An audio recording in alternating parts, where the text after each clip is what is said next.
2017年，人们在婆罗洲岛发现了一只举世罕见的杂交猴子。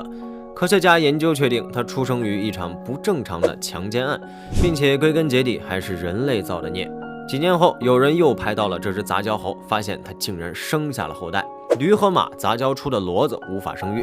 那这只杂交猴怎么就能正常生孩子呢？它的出现又和人类有什么关系？这里是万物灵，欢迎关注熊探长，带你探索有灵万物。这只神秘的杂交猴子最初是在2017年被一位摄影师无意中拍摄到的，当时它只是一只幼崽。经过收集和分析相关资料，科学家们确定了这只猴子的起源，并发现了一些极其罕见的情况。这只神秘的杂交猴与长鼻猴和银叶猴的特征十分相似，同时又有两种猴子的共同特征。最初曾被认为是新的物种，长鼻猴与银叶猴都属于亚洲食叶猴类，但它们大约在800万年前就分化了。虽然都属于疣猴亚科，但并不是同一个属的猴子，在外观上就有着很大的差异。长鼻猴体型较大，毛色多为浅黄，皮肤颜色也浅，雄性还有一个异常膨大的鼻子。银叶猴体型较小，全身毛色灰黑，深色皮肤，鼻子小到几乎只剩2个鼻孔。然而，这只杂交猴却兼有两者的特征，它的鼻子明显区别于银叶猴，有着明显的鼻部特征，形状类似长鼻猴。它的肤色既没有银叶猴那么深，又不如长鼻猴那么浅，介于两者之间。最后，经过长期的观察和比较，科学家们终于得出了一个惊人的结论：这只杂交猴就是长鼻猴和银叶猴的杂交种。虽然这两种猴子的栖息地相同，但在自然状态下，它们其实很少出现领地冲突的情况。再加上两种不同属的猴子之间理论上还存在生殖隔离机制，所以没有意外的话是不会出现杂交现象的。但这只杂交猴的出现就代表着意外已经发生了。这是首次记录到这两种猴子的杂交，还是在野生状态下自然发生的，属实稀少。更令人惊讶的是，这只杂交后代并未像其他更常见的杂交后代一样绝后，它竟然是可以生育的。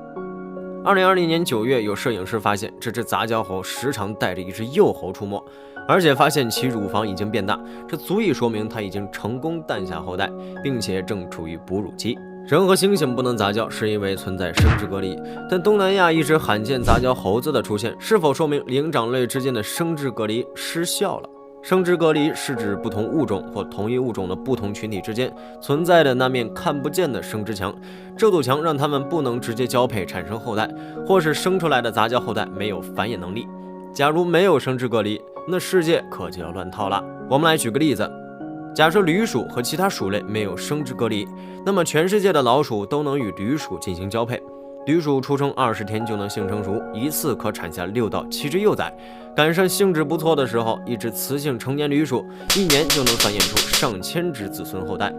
如果没有生殖隔离，那在理论状态下，所有哺乳动物都可以和驴鼠杂交。虽然跨物种杂交可能会产生一些新的特征和优势，但也可能会遗失一些原有的功能和本领。但在绝对基数面前，就算会生出有缺陷的后代，但更多的后代就能和更多老鼠杂交，驴鼠终将统一全球。更可怕的是，因为驴鼠生殖能力太强，所以最终就只会剩下一种杂交动物，在它身上能找到所有哺乳动物的基因，世界上也就再没有生态平衡，更没有人类什么事儿了。当然，这只是假设。而这只真实存在的杂交猴子，其实它的父亲长鼻猴与母亲银叶猴的跨属杂交也是被逼无奈。由于人类不断蚕食猴子的生存空间，让原本各过各日子的两种猴子被迫产生了领地重叠。长鼻猴本身就身材壮硕，当找不到同类对象的时候，它们自然而然盯上了身材相对瘦弱的雌性银叶猴。雄性银叶猴也打不过长鼻猴，雌猴就只能被迫接受了杂交。假如人类继续开发雨林，侵占这些猴子的自然栖息地，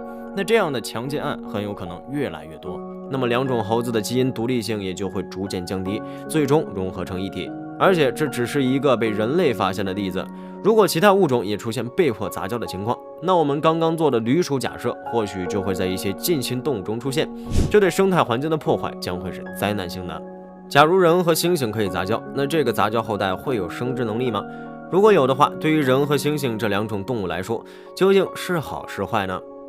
一些同属不同种的动物可以进行杂交，常见的就是马和驴、狮子和老虎，但它们生下的杂交后代通常是不育的。狮子和老虎这两种大型食肉目动物分别属于猫科豹属里的狮亚属和虎亚属。如果在自然状态下，两种大猫基本不会有相遇的可能，更不会发生杂交。但是在人工饲养的环境中，它们就能出现杂交的情况。狮和虎的杂交后代被称为狮虎兽。这种动物具有狮和虎的特征，体型比狮子、老虎更大，同时拥有老虎的斑纹和狮子的长相，雄性还能长出一点短鬃毛。但是狮虎兽通常是不育的，因为它们的染色体虽然能成对，但来自父母的染色体排列并不一致，重新结合时就很难分裂成功。另外就是马和驴，二者都是鸡蹄目马属的动物。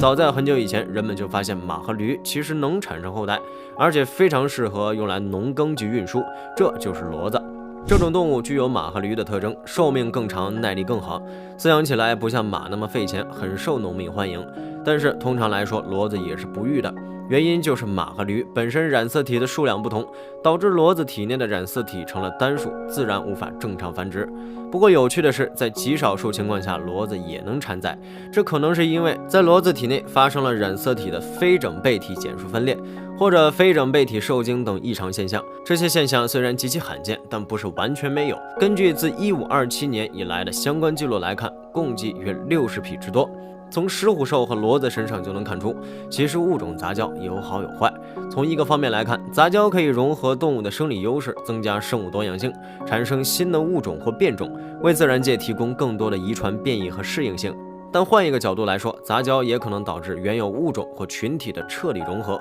失去原本独特的遗传特征和生态功能，降低生物多样性。而在2017年轰动了科学界的那只杂交猴子，说实话，对于它父母所在的两种不同猴子族群来说，也许并不是一个好的预兆。首先，这只杂交猴出现的根本原因是人类活动导致的猴子栖息地缩水，这对原有的物种和生态系统是一种破坏和干扰，可能会造成物种多样性的丧失和生态平衡的失调。其次，杂交猴能正常生育，就很可能会改变物种的遗传结构和进化方向，导致一些非常不好的后果。因为银叶猴比长臂猴体弱，要是有更多长臂猴像它亲爹那样去抢占和它母亲一样的雌性银叶猴，最终的结果那就是纯种银叶猴先在地球上消失。只希望这只杂交猴的出现能让人们更警醒一些，不要让它父母那样的强奸案再次出现，避免一个物种活生生消失。非常感谢您看完本期万物灵，欢迎点赞、评论加关注，您的关注是熊探长探秘的最大动力。